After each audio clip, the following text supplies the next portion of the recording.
মানবিক চিকিৎসক হিসেবে পরিচিত ডক্টর কামরুল ইসলামের হাসপাতালে গিয়ে চাঁদার দাবিতে আটক হয়েছে ছাত্রদল সভাপতি রাকিবুল ইসলাম রাকিব। টাকা না পেয়ে আওয়ামী লীগ ট্যাগ দিয়ে হেনস্থার অভিযোগ রয়েছে তার বিরুদ্ধে। 2000 মানুষকে বিনামূল্যে কিডনি প্রতিস্থাপন করে যিনি হয়ে উঠেছেন মানবতার ফেরিওয়ালা, সেই ডাক্তার কামরুল ইসলাম এবার নিজেই হলেন অপশক্তির লক্ষ্যবস্তু। রাজনৈতিক পরিচয়ে এই কিংবদন্তি চিকিৎসকের কাছে চাঁদা দাবির ঘটনায় উত্তাল দেশ। এই ঘটনার পর এবার চরম হুঁশিয়ারি দিয়েছেন জামায়াতের আমির ডাক্তার শফিকুর রহমান। বাংলাদেশে কিডনি প্রতিস্থাপনের ক্ষেত্রে অন্যতম খ্যাতিমান চিকিৎসক অধ্যাপক doctor Kamrul Islam CKD and urology হাসপাতালে দীর্ঘদিন ধরে তিনি 2000-এরও বেশি কিডনি প্রতিস্থাপন করেছেন। স্বল্প খরচে চিকিৎসা দিয়ে গরিবের ডাক্তার হিসেবেই পরিচিত এই চিকিৎসকই এবার পড়েছেন চাঁদাবাজদের টার্গেটে। জমি দখল, সরকারি বাড়ি দখল, চাঁদাবাজি, মাদক কারবার, এমনকি মানুষ হত্যা, এমন কোনো অপরাধ নাই যা তার দ্বারা সংগঠিত হয়নি। তার থাবার শেষ ঠিকার মানবিক চিকিৎসক অধ্যাপক ডাক্তার কামরুল ইসলাম। কিডনি প্রতিস্থাপন চিকিৎসায় পথ প্রদর্শক হিসেবে পরিচিত ডাক্তার কামরুল ইসলাম অসহায় দরিদ্রদের কাছে যিনি মানবিক ডাক্তার হিসেবে এরই মধ্যে সুনাম অর্জন করেছেন। 2000-এর বেশি কিডনি প্রতিস্থাপন করেন ডাক্তার কামরুল। আশ্চর্যের বিষয় হলো এই কাজে তিনি কোনো পারিশ্রমিক নেন না। এমন মানবিক কাজের জন্য তিনি বিভিন্ন সময় পেয়েছেন সম্মান ও স্বীকৃতি। হাজারো গরিব অসহায় মানুষের মুখে হাসি ফোটানো ডাক্তার কামরুলের মুখে হাসি যেন এখন হারিয়ে গেছে। তিলে তিলে গড়ে তোলা সিকেডি হাসপাতালটির দিকে চোখ পড়েছে চাঁদাবাজদের। বর্তমান বাংলাদেশে চাঁদাবাজি একটি মহামারী আকার ধারণ করেছে। বাংলাদেশের ফুটপাত থেকে নিয়ে বড় বড় শিল্প প্রতিষ্ঠান, প্রত্যেকটা জায়গায় এই বিষাক্ত থাবা বাংলাদেশের সাধারণ মানুষদের জীবনকে অতিষ্ঠ করে তুলেছে। কারণ বাংলাদেশের টেকনাফ থেকে তেঁতুলিয়া এবং বাংলাদেশের প্রত্যেকটা সেক্টরে, প্রত্যেকটা জায়গায়, সব জায়গায় এখন এই চাঁদাবাজি এবং লুটপাট এবং দখলদারি এটা এখন মহামারী রূপ ধারণ করেছে। তারই ধারাবাহিকতায় এবার এই চাঁদাবাজদের খপ্পরে পড়েছেন বাংলাদেশের জনপ্রিয় একজন মানবিক ডাক্তার ডক্টর কামরুল ইসলাম সাহেব, যিনি পারিশ্রমিক ছাড়া অসহায় বা দুস্থ মানুষদেরকে প্রায় 2000-এর বেশি কিডনি প্রতিস্থাপন করেছেন। অথচ আজকে তিনি নিজেই এখন এই বিষাক্ত থাবা চাঁদাবাজির খপ্পরে পড়েছেন। কিন্তু এই বিষয়ে প্রধানমন্ত্রী জনাব তারেক রহমান তিনি এই বিষয়ে হস্তক্ষেপ করে তিনি এই বিষয়ে কঠোর নির্দেশ দিয়েছেন, যেই কারণে কিন্তু এবার এই চাঁদাবাজি করতে গিয়ে ছাত্রদল নেতা সে হাতে নাতে ধরা পড়েছে। দর্শক, এ বিষয়ের কিছু অংশ ভিডিওর শুরুতে শিরোনামে আপনারা দেখেছেন, বিস্তারিত দেখবেন পুরো ভিডিও জুড়ে। এ বিষয়গুলো দেখার পূর্বে আপনাদের একটা অনুরোধ করব, যারা আমাদের চ্যানেলে নতুন আসছেন চ্যানেলটি সাবস্ক্রাইব করে অল ক্লিক করে বেল আইকনটি চালু করে দিবেন।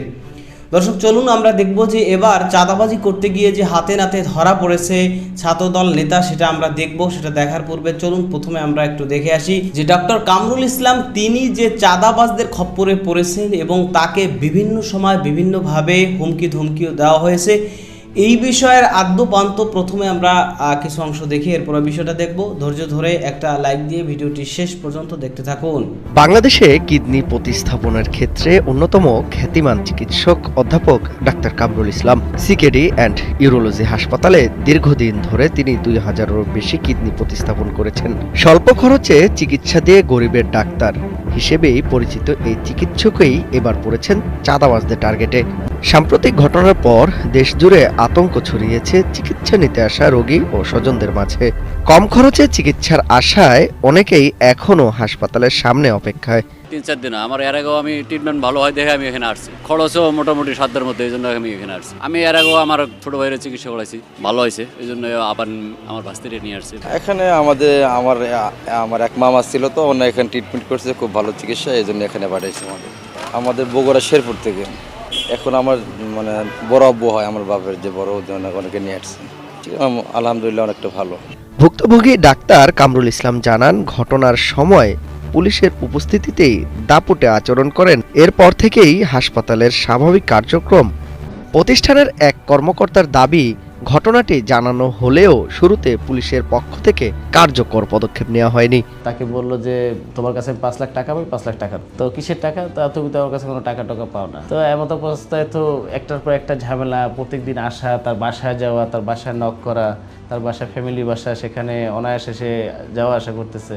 হুমকি দিচ্ছে যে তুমি ডিউটি করতে পারবে না, এই টাইপের কিছু অলওয়েজ সেটা চলতেছিল। চিকিৎসা নিতে আসা অনেকেই ঘটনাটিকে নিন্দনীয় উল্লেখ করে জড়িতদের দৃষ্টান্তমূলক শাস্তির দাবি জানিয়েছেন। এটা একটা চ্যারিটেবল প্রতিষ্ঠান, উনি তার জায়গা থেকে যথেষ্ট পরিমাণ চেষ্টা করে সর্বোচ্চ সেবাটা দেওয়ার জন্য। এটা মোটেও উচিত না, বর্তমান সরকারের উচিত চাঁদাবাজদের বিরুদ্ধে যথেষ্ট ব্যবস্থা নেওয়া। হসপিটালের চিকিৎসাটা অনেক ভালো। আমার এক বড় ভাই নিজে চিকিৎসা করছে, অপারেশনেও খরচ কম এবং সত্যিকারেও উনি একজন মানবিক ডাক্তার এবং অনেক ভালো। এদিকে 24 ঘন্টা পেরিয়ে গেলেও অভিযুক্তকে গ্রেফতার করতে পারেনি পুলিশ। শেরেবাংলা নগর থানায় গিয়ে ওসিকে না পেয়ে পরে সিকেডি হাসপাতালের প্রশাসনিক কক্ষে তার সঙ্গে কথা হয়। জনস্বাস্থ্য বিশেষজ্ঞদের মতে মানবিক সেবায় নিয়োজিত একজন চিকিৎসকের কাছে চাঁদা দাবি গর্হিত অপরাধ। দ্রুত অভিযুক্তদের গ্রেফতারের দাবি জানিয়েছেন তারা। ডক্টর কামরুল আমরা সবাই জানি সমস্ত অর্থে এমন একটি মানুষ যিনি রাগ বিদ্বেষহীন একজন মানুষ এবং রোগীর জন্য শতভাগ নিবেদিত। প্রায় বিনা খরচে তিনি কিডনি ট্রান্সপ্ল্যান্ট করেন। তার মতো মানুষের কাছে তার প্রতিষ্ঠানে চাঁদার দাবি করা বা চাঁদাবাজি করা এটি গর্হিত অপরাধ এবং রাষ্ট্রের জন্য এটি একটি কলঙ্কজনক বিষয়। এবং সেখানে তিনি ক্ষমতাসীন দলের একটি অঙ্গ সংগঠনের নাম ব্যবহার করেছে। আমরা তীব্রভাবে নিন্দা জানাই। কর্তৃপক্ষের প্রতি আমাদের অনুরোধ এবং দাবি, যারা এই বিষয়টাকে স্থানীয়ভাবে উপেক্ষা করছে তাদেরকেও জবাবদিহিতার আওতায় আনা হোক। অপরাধ বিশ্লেষকদের মতে রাজনৈতিক পরিচয় অপরাধ করলে আগে দলীয়ভাবে ব্যবস্থা নিতে হবে। পাশাপাশি ঘটনার পেছনে অন্য কোনো উদ্দেশ্য আছে কিনা সেটিও তদন্ত করা প্রয়োজন। আমাদের দেশে বা সমাজে এই আলোচনাটা আমরা বহু বছর ধরে করছি যে আমাদের এখানে অনেকেই ভালো কাজের সাথে সম্পৃক্ত হচ্ছে না। তো এই যে ঘটনাটি নিয়ে আমরা কথা বলছি, এটা তো দেখা গেল যে আসলে কেউ যদি তার পেশাগত যে দক্ষতা কিংবা যে জ্ঞান বা সক্ষমতা আছে সেটি ব্যবহার করে ভালো কাজ বা মানুষের উপকার করেন, তার পরিণতিটা আসলে কি হয়। আমরা যেটা জোরালো আবেদন জানাই যে এই ভালো কাজ যারা করেন, মানুষের উপকারে যারা তার পেশাগত জীবন অথবা অভিজ্ঞতা ব্যয় করছেন, এই ধরনের ব্যক্তিদের কাছে যদি পরাজিত হতে হয় তখন সমাজের এগিয়ে যাওয়ার যে প্রবণতা কিন্তু আমরা পিছিয়ে পড়ব। তো আমরা চাই যে আসলে আইন শৃঙ্খলা বাহিনী কিংবা সরকারের কাছেও বা স্বাস্থ্য মন্ত্রণালয়ের কাছেও আমাদের জোরালো দাবি যে ঘটনাটি সুরাহা করা প্রয়োজন। 2000-এর বেশি কিডনি প্রতিস্থাপনকারী মানবিক চিকিৎসক ডাক্তার কামরুল ইসলামের কাছে চাঁদার দাবির ঘটনায় দেশ জুড়ে তীব্র প্রতিক্রিয়া তৈরি হয়েছে। সচেতন মহলের দাবি দ্রুত সময়ের মধ্যে অভিযুক্তদের আইনের আওতায় আনতে হবে। জমি দখল, সরকারি বাড়ি দখল, চাঁদাবাজি, মাদক কারবার, এমনকি মানুষ হত্যা, এমন কোনো অপরাধ নাই যা তার দ্বারা সংগঠিত হয়নি। তার থাবার শেষ শিকার মানবিক চিকিৎসক অধ্যাপক ডাক্তার কামরুল ইসলাম। বলছিলাম শেরেবাংলা নগর এলাকার ত্রাস মঈন বাহিনীর প্রধান মঈনুদ্দিন মঈনের কথা। শুধু ডাক্তার কামরুল ইসলামের হাসপাতাল নয়, শেরেবাংলা নগর জুড়ে গত 1.5 বছরের বেশি সময় ধরে অপরাধ সাম্রাজ্য গড়ে তুলেছেন মঈন বাহিনী। নিজেকে যুবদল নেতা পরিচয় দিয়ে এমন কোনো অপরাধ নাই যা করেননি। মঈন বাহিনীর খপ্পর থেকে মসজিদ মাদ্রাসার মতো প্রতিষ্ঠানও রেহাই পায়নি। অনুসন্ধানে জানা যায় মঈনের অপরাধের প্রধান সহযোগী মাইনুদ্দিন। স্থানীয়ভাবে মাদক ও অস্ত্র কারবারি হিসেবে পরিচিত মাইনুদ্দিনের বিরুদ্ধে রয়েছে হত্যা মামলা। এ চক্রের আরেক সদস্য রুবেল, এছাড়া ফালান, মোহন, মোশারফ, মামুন, জসিম সহ আরও কয়েকজনের নাম উঠে এসেছে। অভিযোগ আছে চক্রটি এলাকায় মাদক সিন্ডিকেট গড়ে তুলে কিশোরদের জড়িয়ে ফেলেছে অপরাধ জগতে। অন্ধকার মাদকের হাট, এমনকি আবাসিক হোটেলগুলোতেও অবৈধ কার্যক্রমে নিয়ন্ত্রণ রয়েছে মঈন বাহিনীর বিরুদ্ধে। অ্যাম্বুলেন্স থেকে শুরু করে ফুটপাতের দোকান, নিয়মিত আদায় করা চাঁদার টাকা যায় এই বাহিনীর পকেটে। আছে বিরোধ মীমাংসার নামে লাখ টাকা হাতিয়ে নেওয়ার অভিযোগও।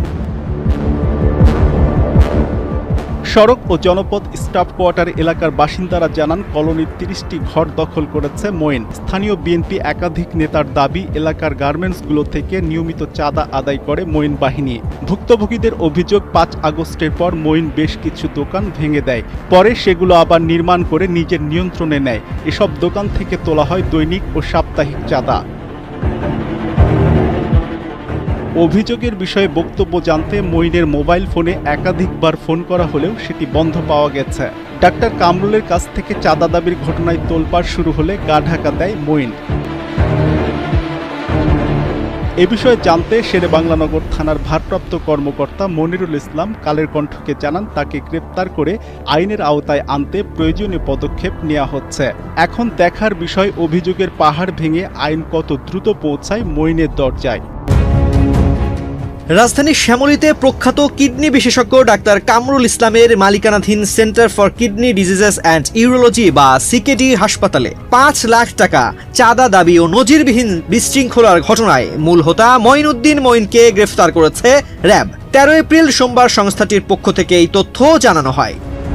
রেবেল লিগ্যাল অ্যান্ড মিডিয়া উইংয়ের পরিচালক wing commander MZM Intekhab Chowdhury বিষয়টি নিশ্চিত করে জানান, হাসপাতালের ওই ইনচার্জের দায়ের করা মামলার প্রধান আসামি মঈন সহ ৭ জনকে গ্রেফতার করা হয়েছে। তাদের বিরুদ্ধে পরবর্তী আইনগত ব্যবস্থা প্রক্রিয়াধীন। মামলার এজাহার ও সংশ্লিষ্ট সূত্রে জানা যায়, সাবেক যুবদল নেতা মঈনুদ্দিন ও তার সহযোগীরা দীর্ঘদিন ধরে সিকেডি হাসপাতালের ওটি ইনচার্জ আবু হানিফের কাছে ৫ লাখ টাকা চাঁদা দাবি করে আসছিলেন। চাঁদা দিতে অস্বীকৃতি জানানোয় গত ১০ এপ্রিল সকালে মঈন তার বাহিনী নিয়ে আবু হানিফের শ্যামলীর বাসায় হানা দেন। হানিফের স্ত্রীর ওপর চড়াও হয়ে তারা তাৎক্ষণিক টাকা দাবি করেন এবং সপরিবারে প্রাণনাশের হুমকি দেন। পরিস্থিতি ভিন্ন খাতে প্রবাহিত করতে ওই দিনই মঈনের নেতৃত্বে ৫০ থেকে ৬০ জন বহিরাগত হাসপাতালের সামনে জড়ো হয়ে বিশৃঙ্খলা সৃষ্টি করে। তারা কেবল হাসপাতাল অবরুদ্ধই করেনি, বরং মানবিক চিকিৎসক হিসেবে পরিচিত ডাক্তার কামরুল ইসলামকে লক্ষ্য করে অত্যন্ত কুরুচিপূর্ণ ও অবমাননাকর স্লোগান দিতে থাকে। প্রত্যক্ষদর্শীরা জানান, মঈনের অনুসারীরা হাসপাতালের জরুরি বিভাগের সামনে বিশৃঙ্খলা সৃষ্টি করে এবং চিকিৎসকদের লাঞ্ছিত করার চেষ্টা চালায়। এতে ডায়ালাইসিস নিতে আসা মুমূর্ষ রোগী ও তাদের স্বজনদের মধ্যে চরম আতঙ্ক ছড়িয়ে পড়ে। গত ১১ এপ্রিল শেরেবাংলা নগর থানায় ওই চাঁদাবাজি ও হুমকির অভিযোগে মামলা দায়েরের পর থেকেই ছায়া তদন্ত শুরু করে র্যাব। এর আগে রোববার দিবাগত রাতে মঈনের ৪ সহযোগী মোহাম্মদ ফালান মিয়া, মোহাম্মদ রুয়েল, মোহাম্মদ সুমন ও মোহাম্মদ লিটন মিয়াকে গ্রেফতার করে র্যাব ২ ও ৪। সোমবার প্রধান আসামি মঈন গ্রেফতার হওয়ায় স্থানীয় বাসিন্দা ও হাসপাতাল কর্তৃপক্ষের মধ্যে স্বস্তি ফিরে এসেছে। বাংলাদেশে ২৪-এর গণঅভ্যুত্থানের পর থেকে বাংলাদেশের মানুষের একটাই দাবি ছিল যে বাংলাদেশ যেন কোনোভাবেই চাঁদাবাজি, লুটপাট, দুর্নীতি, দখলদারি এগুলো যেন বাংলাদেশের কোনো জায়গায় না থাকে। কিন্তু বাংলাদেশের ২৬ সালের জাতীয় নির্বাচন হওয়ার পরে বিএনপির সরকার তারা ক্ষমতায় আসার পরেও বাংলাদেশের বিভিন্ন জায়গায় এখনও সেই চাঁদাবাজি, লুটপাট, দুর্নীতি সেই আগের মতো অবস্থায় এখনও কিন্তু চলতেছে। এবং বিভিন্ন সময় বিভিন্ন ঘটনা যখনই মিডিয়ায় আসে বা দেশবাসীর সামনে আসে, তখন কিন্তু এই বিষয় নিয়ে প্রতিবাদ হয়, এই বিষয় নিয়ে সমালোচনা হয়, বিভিন্নভাবে এই বিষয় নিয়ে কথাবার্তা হয়। কিন্তু এরপরেও দেখা যায় যে এই চাঁদাবাজি, এই লুটপাট, এই দুর্নীতি, এই দখলদারি এগুলো কোনোভাবেই থামে না বা কমে না। এই বিষয় নিয়ে বাংলাদেশের বর্তমান যে সরকার রয়েছেন তারা যদি কঠোরভাবে পদক্ষেপ গ্রহণ করেন তো তাহলে আশা করি অবশ্যই বাংলাদেশ দুর্নীতি, চাঁদাবাজি, লুটপাট এবং দখলদারি মুক্ত হবে। এটা নিশ্চিতভাবেই একেবারে বাংলাদেশ পুরোপুরিভাবে দুর্নীতিমুক্ত হওয়া সম্ভব। কিন্তু যদি বাংলাদেশ সরকারের পক্ষ থেকে এর বিরুদ্ধে পদক্ষেপ না নেওয়া হয়, আমরা বর্তমানে যেটা দেখেছি যে বাংলাদেশ জামাত ইসলামের আমির, বিরোধী দলের নেতা, তিনি বলতেছেন যে বাংলাদেশে বর্তমানে যতগুলো সিন্ডিকেট রয়েছে এই সিন্ডিকেটের পিছনে নাকি সরকারেরও হাত আছে। সুতরাং সরকারের কাজ হচ্ছে এই সিন্ডিকেটগুলো ভেঙে বাংলাদেশের সাধারণ মানুষকে স্বস্তি দেওয়া। এখন যদি সত্যিকার অর্থেই কোনো ধরনের কোনো সিন্ডিকেটের সাথে সরকারের হাত থেকে থাকে তাহলে সেটা আমাদের জন্য অত্যন্ত দুঃখজনক। আমরা এটা মেনে নিতে চাই না যে বাংলাদেশ সরকারের কোনো ধরনের কোনো সিন্ডিকেটের সাথে হাত আছে। সুতরাং বাংলাদেশ সরকার যেন এই বিষয় নিয়ে পদক্ষেপ নেয় এবং এই যে মানবিক ডাক্তার কামরুল ইসলাম, তার কাছে যুব দলের নাম ভাঙিয়ে এরপরে চাঁদাবাজি করতে গিয়েছে। অনেক জায়গায় এরকম হচ্ছে যে বিএনপির নাম ভাঙিয়ে, ছাত্র দলের নাম ভাঙিয়ে, যুব দলের নাম ভাঙিয়ে এরপরে মূলত চাঁদাবাজি করতে যাচ্ছে। তো যারা মূলত এই কাজগুলো করতে যাচ্ছে তাদেরকে কিন্তু আইনশৃঙ্খলা রক্ষাকারী বাহিনী গ্রেফতার করছে এবং এই মানবিক ডাক্তার কামরুল ইসলাম সাহেবের কাছে বিএনপির নাম ভাঙিয়ে যারা চাঁদাবাজি করতে গিয়েছে তাদেরকেও কিন্তু ইতিমধ্যে গ্রেফতার করা হয়েছে। তো এই বিষয় নিয়ে আপনার মতামত কি সেটা কমেন্ট সেকশনে জানাতে পারেন। ভালো থাকবেন, সুস্থ থাকবেন, দেখা হবে নতুন কোনো ভিডিওতে, কথা হবে নতুন কোনো বিষয়। আজকে পর্যন্তই। আসসালামু আলাইকুম রহমতুল্লাহ।